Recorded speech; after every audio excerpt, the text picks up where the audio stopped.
Hey everyone, welcome back to another video, and today I want to talk about a bunch of new brushes that I got recently from a company called Golden Maple. And I think these particular set of brushes together are probably one of the best value sets that you can get as a beginner, because they cover almost any situation, any painting that you could think of, from landscapes, portraiture, line and wash, anything like that, pretty much be able to cover it. So I've actually got 5 brushes here, but technically you could really just get by on 4. So I'm going to go through what they are first. So this here is a travel set of brushes. Okay, and they come with these copper, nickel plated copper here on the back. And so essentially how you put them back in is you just unscrew it, put them back into the barrel, screw it back in. And I really like that these actually have threads that you can screw in and out, because it just makes it a lot more steady and a lot more stable. Because I have had others where you just unscrew it, and instead of screwing it back in, you basically just push it back in, and there's a bit of friction there. Those ones I found sometimes, if I'm not careful, they just come off. And I like the fact that these just screw in. There's these threads here on the back. Okay, smooth threads on the back. They lock in tight. They don't come out at all. Have found with some other ones that just have this friction attachment on the back, that sort of screw in those threads in the back. I've hit it and it just assembles. So you don't want that to happen, especially while you're painting. So really like the fact that they've thought of that. Golden Maple thought of that little feature just to add some additional threads there. And these two here, so that's the size 12. Okay, you can see here it's proper wood here on the bottom part of the handle with some lacquer over the top, some varnish. And I'll just show you the other two. So this one is a size 8. Okay, pretty much the same kind of design, just smaller. That is the size 4. Okay,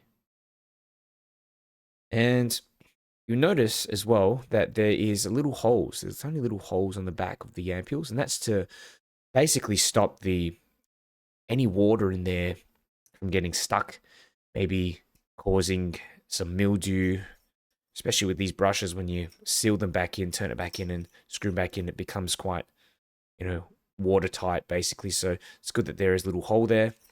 Now, the fact that they're also made of copper, handles are made of copper, make these very, very well balanced, okay? Because the balancing point is roughly about here. Just see, put it kind of right about here. So the head is neither too heavy or light. You're basically holding it here, which is, that's how I hold my brushes anyway. A lot of people, tend to hold their brushes a little bit down the end, unless you're painting very detailed, in which you have to get close to it anyway, like that. But I find they're very well balanced just because they are made of copper, and copper is a heavier metal. So if these were made of aluminium, what you'd find is that you'd get this unbalanced feeling from the brushes. So the front of the brush would be a lot heavier. So really happy that they've used copper in there. They've also plated it with nickel to just keep it looking a little bit more new and protect it. Bare copper is nice. I don't mind bare copper. I find it actually looks nice with that patina on it. But yeah, this is the sort of finish that they've chosen. And I'm not really sure what these front parts of the brush made of, but they look to be nickel plated as well. And the head of the brushes are made of synthetic sable. If you've used brushes like Taklon brushes, you'll find that they perform quite similar to them. Okay, so they've kind of got a nice spring and a very sharp tip to all these brushes, which is so important, especially for detailing, cutting around shapes. Absolutely crucial. And if you really had to get by, you could just use these 3 brushes, given that you're painting in a smaller sketchbook or a smaller bit of paper, because this brush, as large as it is, it's a number 12 brush, getting in large washes with this brush is going to be definitely a challenge. So put those down for a second. This is the case that it comes in. Nice little leather case, stitching all around the sides there. You've got to put the brushes back into their ampules and slot them in. And there's a little fold over a bit like that. So very easy that you could just keep this in your pocket. And the fact that you can close them up as well is so important for me, because I find with you're bringing along normal brushes with you, unless you've got a separate case to carry them around, you can really mangle the top of those brushes if they sort of mash against things in your bag. So it actually protects them. So these end bits really protect the tips from getting damaged. So going over to the other two brushes, we've got here a couple of Squirrel brushes. And Golden Maple also do synthetic versions, so synthetic Squirrel if you'd prefer that option. But you've got a number 2 here and a number 10.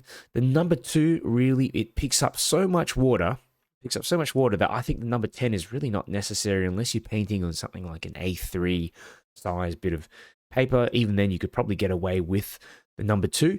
Okay, but that's more for larger bits of paper. But amazingly, because it's got such a sharp tip, you can even use it on a smaller bit of paper like this as well. And I'll just show you a little close up. You can see here on the head, you got these squirrel brushes, squirrel hair, and very sort of soft tips form into a nice point as well. And there's a bit of plastic here just holding the hairs, okay, just binding the hairs to the head of the brush. And there's these four sort of wire coils going around with this plastic base in there, sort of grips onto the brush, the head of the brush. Okay, very tightly. Even even look at the handles of these brushes, just are made of fantastic quality wood, sort of like darker wood. Got a decent weight to them as well. But it's solid wood and quite beautifully polished up as well. I do see a lot of other brushes out there, much more expensive brushes, that are using some type of lacquered wood or particle board, or I don't know, whatever it is underneath. It's not sure what even type of wood it is, but they just coat it with, a solid color. But I really like that Golden Maple have allowed the beauty of the original wood to shine through. And if you guys have been watching my videos for long enough, you'll know that I really, really value a good quality mop brush. You can't get by, I think, in a lot of watercolor paintings. If you want to paint in a nice loose sort of style and get in that first wash quite quickly as well, a lot of wet and wet effects, it's so important to have a good quality mop brush that picks up a lot of water. Okay, it's nimble enough, it's got a bit of spring to the head, but also a sharp point. And really recommend either of these if you're a beginner or maybe more advanced as well, such as myself. They're excellent quality brushes. So what I'm going to do, I'm just going to demonstrate these brushes together, show you what they look like when I am basically painting something. So firstly, I think what I'll do is just grab the larger brush, the larger mop brush here. Let's get in like a bit of water here for the sky. Look how easily it just picks up that cerulean blue. Lots of paint on that brush. Okay. Put in a bit more heavier paint up the top, perhaps like that. Why not? Okay. And as we go down, I'll probably pick up some yellow or brown or something like that. Just some kind of warmer paint here for a basic kind of landscape. I don't want too much going on in here. Just want to highlight how easy it is with this squirrel brush. Look at that. Only a few little brush strokes. I barely had to reload the brush as well. I've more just had to go back and actually take water off the brush, if anything. And that's what you want in a mop brush, okay? Be able to get in these large areas paint, because you can't do that with these small synthetic brushes. They don't pick up enough paint, and they have too sharp of a point that's inflexible as well. It's got too much spring to it, okay? So there we have it. Now I might think to myself, let's put in some, some clouds. This brush is a little bit too big for that. I mean, I can probably get away with it anyways. If I just, get away with it, like let's put in a few little marks like that for some distant clouds, perhaps. Okay. But once I start getting down closer to the horizon line, I can pick up bit smaller little brush like this, little synthetic brush, and just put in a few little bits of something like that, just for these distant clouds. Okay. Maybe I can just see if I can get in a larger one up the top as well. Yeah, there we go. A larger one up the top and darker as well. So, yeah. Right. So, essentially now I've only just used two brushes, and if that's all you, really, that's all you need, to be honest with you, for smaller sort of paintings, especially if you're on the road, you know, smaller brushes like do the trick. But what I'll do is I'm actually going to get in some trees. Maybe I'll use a smaller one, just the smallest one, just to highlight what we can actually do. You know, this has all started to slowly dry off as well. But for instance, you know, you might have like a branch coming in from the left-hand side of the scene, okay, like that. Little bit of that brush work there for the branches. That put one in here. That part of the scene is not completely dried yet, actually, so be able to see how it kind of interacts, because the tip of the brush is just so sharp. It still manages to cut through that the wet paint, leave a strong impression, which is what you want. Okay, even though that paper is slightly wet. Okay, so you've got a couple of trees here. You know, maybe I can just get in a shadow or something like that. Something so basic.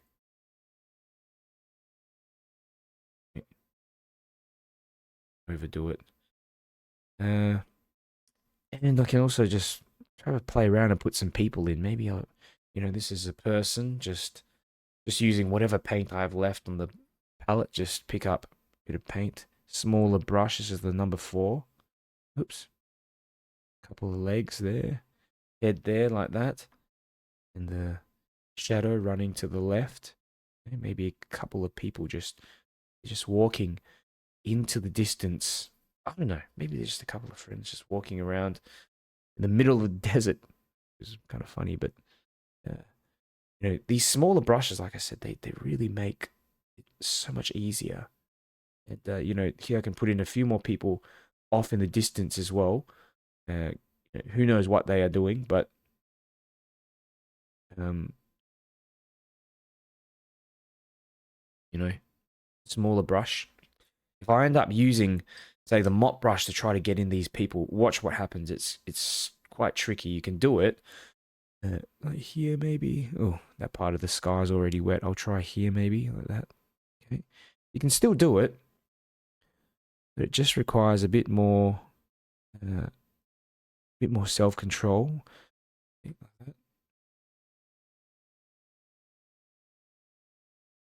think if I only had one brush to paint with, I'll just pick the mop brush, because you can get away with so much, you know. Being a bit sloppy there, but back to the little brush, and look at that. Comes easy again. Get in those little, tiny little details. Okay. So that's a little demonstration. Maybe I will do another one, turn over the page and see what else we can do. So this larger brush, like I said before, it's way too big, but I'll just demonstrate for you how quick get in some that wash. This is just one wash. The entire, fills up the entire bit of paper. Look at that. Okay. This would be good if I wanted to just do an abstract. I don't know, like a clouds, darker clouds, you know, on this sort of bluish sky. Let's see, I'll pick up some purple. Look at that. We can put in some purple and play around with these sort of cloud shapes. Practice the cloud shapes, I guess. And mop brushes, they really They really get in some nice looking clouds if you are sparing with the brush strokes, because it just facilitates the movement of water so much better.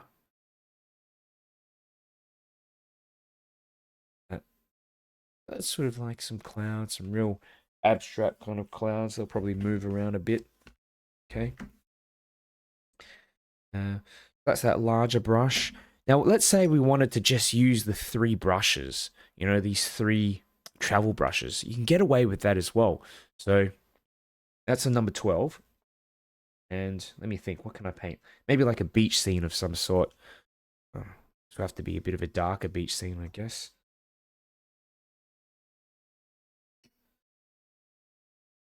Sky. Okay, and as you can see, it's still picking up a decent amount of water for a synthetic brush like that. Maybe this can be like a rainy day, most at the beach, a gloomy kind of day at the beach or whatever. Okay, so I'm going to put in a bit of the sand down at the base again, just a bit of that, just the yellow ochre. Yellow ochre. Yeah. Good. Some clouds, some darker clouds. Just a bit, given that we've got a darker sky. I think that bit too much paint initially. Play onto that, play into that.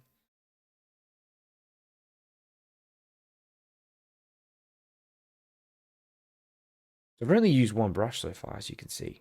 Just this one synthetic brush. Okay, dry that off a little bit. And now ready to just go in through the back with a bit of some headland or some, yeah, just maybe some headland or something out the back there.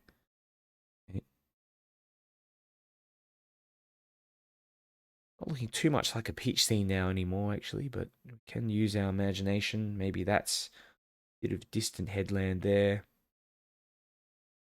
Okay, there's the water out the back there. Okay, we have it.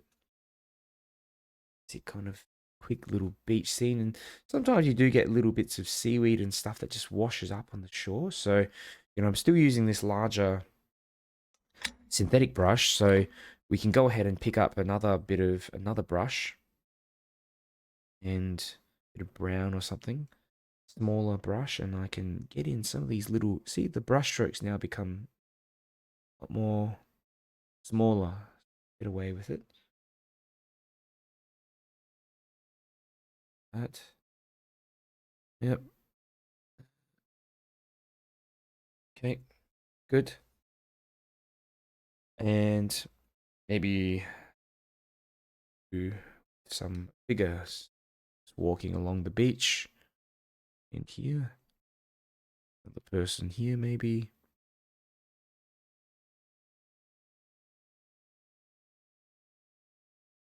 Shadow towards the scene.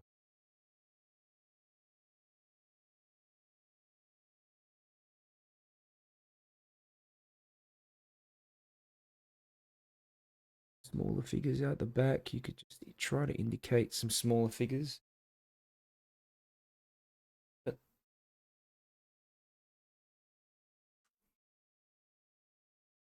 birds in the sky. This.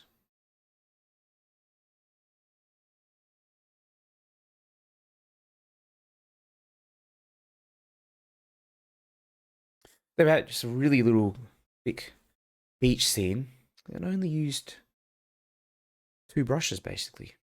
Okay, I didn't even have to go to the smaller one.